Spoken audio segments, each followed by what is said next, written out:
Welcome, everyone.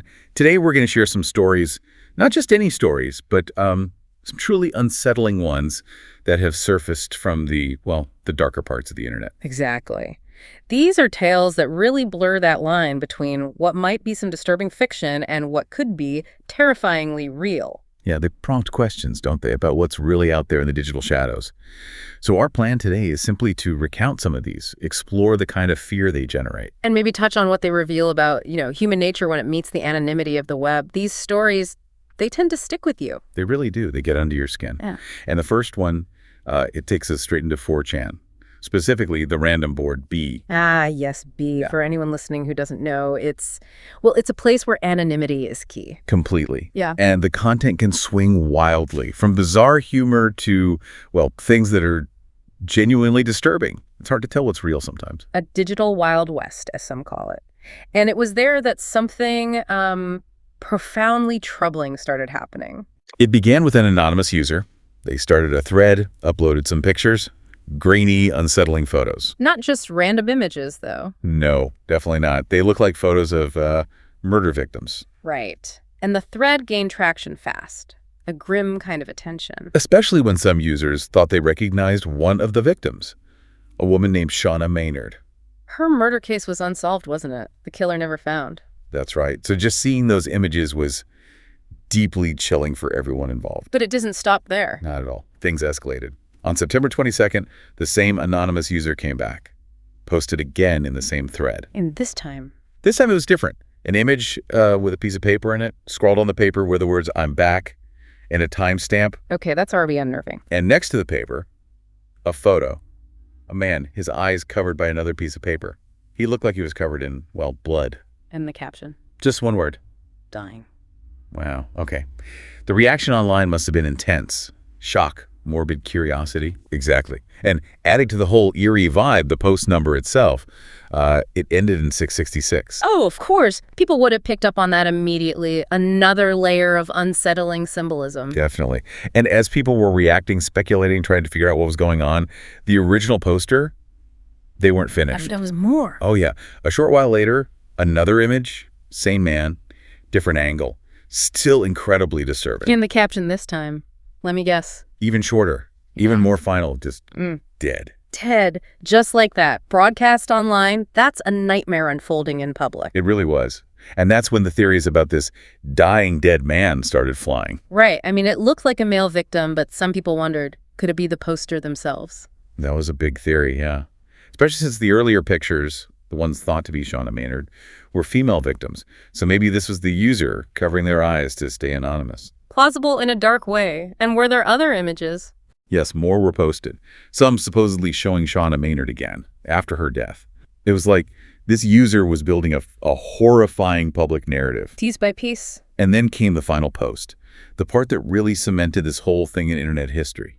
A warning, or maybe a promise. What did it say? It said, and this is a direct quote, "I'll be back in a month to finish our game. If it is not this exact timestamp with an updated date, it is not me." Finish our game. What does that even mean? And that ambiguity delivered so publicly, that's part of what makes it so potent, isn't it? Absolutely. On places like 4chan, that line between some elaborate, twisted performance and actual malice is just incredibly thin. Yeah. And the anonymity fuels it. You don't know. And that not knowing, it just amplifies the fear, the unease. It taps into this really basic human anxiety about the unknown, especially when it feels so immediate, but you can't do anything about it. And it shows how anonymity can be used not just to hide, but to create a persona, right? To manipulate a huge audience, provoke a reaction, build a legend, whether it's true or not. The initial shock is real, whatever the source. And that question, what if? It lingers. Definitely. So the user's motives, who they were, what game they meant, still unknown. Completely. Just that promise of next month's answer. An answer that, it never really came in any clear, verified way, leaves you wondering about the sheer audacity, or maybe the delusion behind it all. Truly unsettling. Okay, so let's shift gears a bit. From that kind of raw public forum horror, we move to something different. Quieter maybe, but just as eerie, found in a private, hidden space. All right. Where does this story take us? It takes us underground, into a bomb shelter built by someone's grandfather.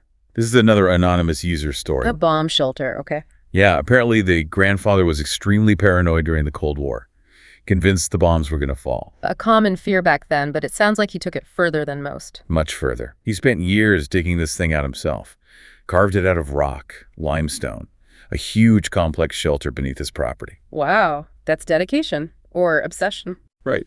So after the grandfather passed away, the user inherited the property, decided to explore this bunker. Just out of curiosity or looking for something specific. Initially, it was practical. They were looking for items for an estate sale.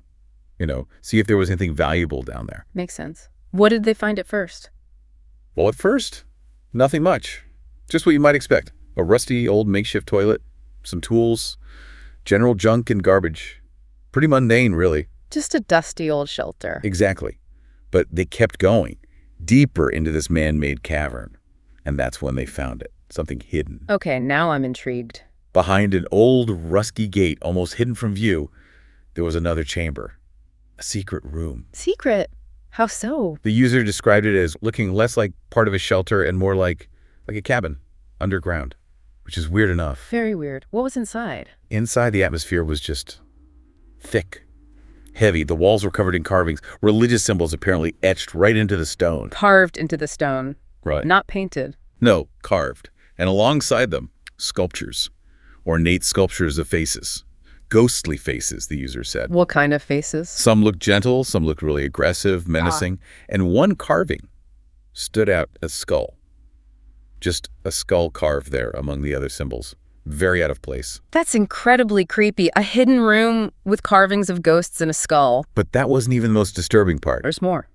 In the center of the room, sticking out of the concrete floor, was a bone, a large bone. Sticking out of the concrete? Yeah. The user said it looked like someone's remains had been dumped into wet cement when it was poured.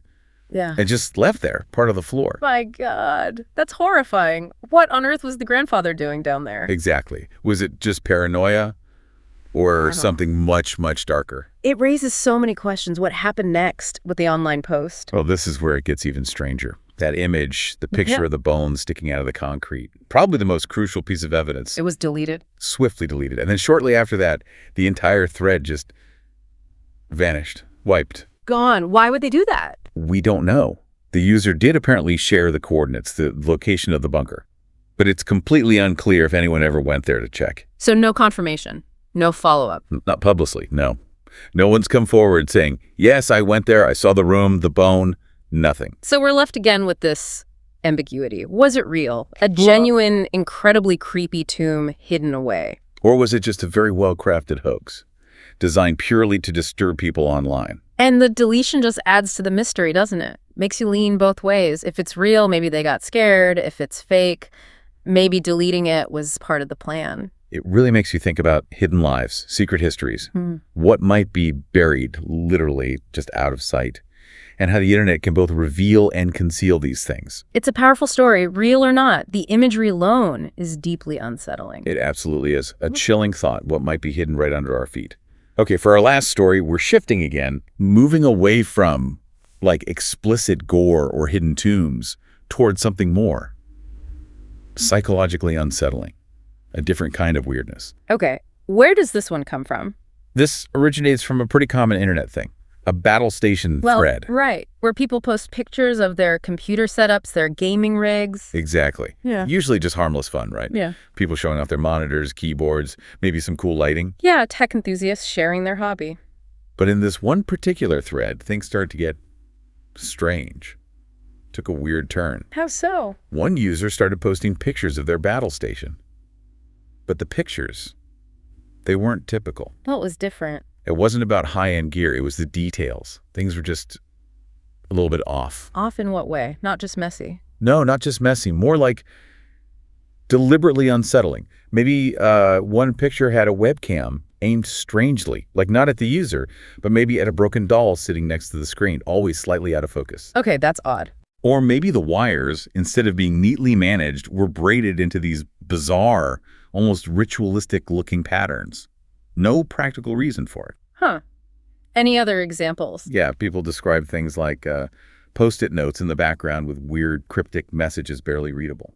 Or just collections of random objects arranged in ways that felt wrong, unsettling. So no direct horror, no threats, just this creeping sense of wrongness. Exactly. It wasn't what was explicitly shown, but what it all implied about the person living in that space, behind that screen. A sort of quiet madness radiating from the pictures. That's actually quite disturbing in its own way. How something so mundane like your desk setup could hint at something deeply wrong. Yeah, it's not about jump scares, it's psychological. It makes you uncomfortable on a different level. You start wondering about the person's state of mind. It taps into that feeling that someone's inner world might be really distorted. And you're seeing glimpses of it through these strange little details in their personal space. It forces you to think about how much we read into things, maybe, or how much people intentionally project, even subtly. And how the digital space lets you present a curated version of yourself, or perhaps lets the cracks show through in unexpected ways. It's a good example of how unease doesn't always need to be loud or obvious. Sometimes the quiet off details are the most chilling. Agreed. That subtle creep can be just as effective, sometimes more so. So those are the stories we wanted to share today. We've gone from, the potential for real-world horror broadcast on anonymous forums, To digging into the past, finding secrets buried in a grandfather's paranoia. and ending with that subtle psychological disturbance found in something as ordinary as a computer setup. They all, in their own ways, really push at that boundary between reality and fabrication online, don't they? They absolutely do. It's a space where both terrifying truths and incredibly elaborate deceptions can thrive side by side. And it speaks to our fascination with these things, doesn't it? The macabre, the unexplained. These stories stick around because they leave us with questions. They certainly do. They remind us there's always more unknown out there, both in the world and maybe within people themselves. A sobering thought. Well, thank you for joining us on this Yeah. dive into some unsettling internet corners. It's been fascinating, if chilling. If you found these stories as unnerving and compelling as we did, please do like this story, maybe share it with someone else who appreciates the eerie. And definitely subscribe to the channel, Horror Docs, if you want to hear more tales from the shadows. We appreciate you listening. Until next time, stay curious. And maybe double check what's lurking in the background of your photos. Good point. Farewell, everyone.